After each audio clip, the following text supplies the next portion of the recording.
এই মুহূৰ্তৰ এটা অতিকৈ গুৰুত্বপূৰ্ণ খবৰ আপোনালোকক জনাই আছো অৱশেষত জেললৈ প্ৰেৰণ নন্দিনী কাশ্যপক নন্দিনীক জেললৈ নিয়াৰ সময়ত মাতৃৰ কান্দোন জেললৈ যোৱা জিয়ৰিক বিচাৰি কান্দোন মাতৃৰ আৰক্ষীয়ে 5 দিনৰ জিম্মাত বিচাৰিছিল নন্দিনীক আৰু আৰক্ষীয়ে 5 দিনৰ বাবে যি জিম্মাত বিচাৰিছিল সেই আবেদন আদালতে নাকচ কৰে আৰু অৱশেষত 14 দিনৰ বাবে ন্যায়িক জিম্মালৈ প্ৰেৰণ কৰে নন্দিনী কাশ্যপক সামিউল হকৰ হুকাবহ ঘটনাৰ ন্যায় বিচাৰি ৰাজ্যজুৰি তীব্ৰ আলোড়ন দেখিবলৈ পোৱা গৈছে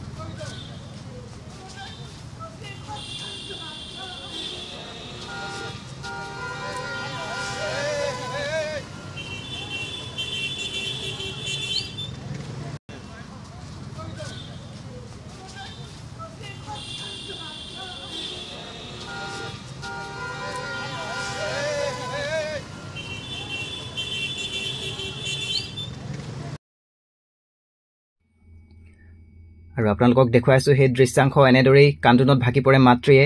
অৱশেষত জেললৈ প্ৰেৰণ কৰা হ'ল নন্দিনী কাশ্যপক শুকুৰবাৰে নন্দিনী কাশ্যপক CJM আদালতত হাজিৰ কৰোৱা হৈছিল আৰক্ষীয়ে 5 দিনৰ বাবে জিম্মাত বিচাৰিছিল আৰু আৰক্ষীৰ 5 দিনৰ বাবে জিম্মাত বিচৰা আবেদন নাকচ কৰে আদালতে আৰু 14 দিনৰ বাবে ন্যায়িক জিম্মালৈ প্ৰেৰণ কৰে নন্দিনী কাশ্যপক আমি পুনৰবাৰ জনাইছো এই খবৰ অৱশেষত জেললৈ প্ৰেৰণ নন্দিনী কাশ্যপক সাময়িকভাৱে যেন ন্যায় পালে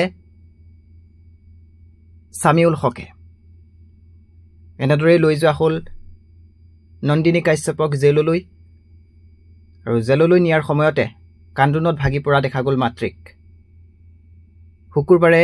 CJM আদালতত হাজিৰ কৰোৱা হৈছিল 5 দিনৰ বাবে আৰক্ষীয়ে জিম্মাত বিচাৰিছিল যদিও আদালতে সেই আবেদন নাকচ কৰে আৰু 14 দিনৰ বাবে অৱশেষত ন্যায়িক জিম্মালৈ প্ৰেৰণ কৰে নন্দিনী কাশ্যপক